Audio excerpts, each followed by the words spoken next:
How to post on Twitter. Hey there, welcome back to our channel. So today in this video, we're going to learn on how you can post on Twitter. So make sure to watch the video until the very end and follow the steps.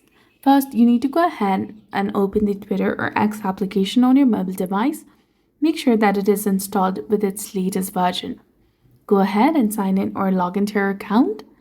After this, you will see the option of plus icon in the home page. Tap on that and you will get 4 different options, that is go live, spaces, photos, and post.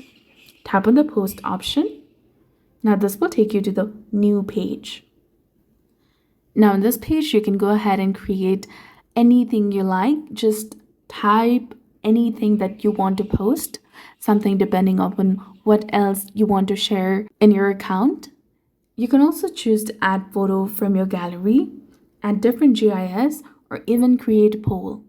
Moreover, you can also go ahead and add your location and also select the audience preference, whether everyone, verified accounts, accounts you follow, and only accounts you mention. After this, you can go ahead and tap on post option in the top right and you'll be done.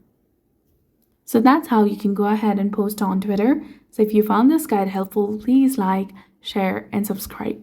Thanks for watching.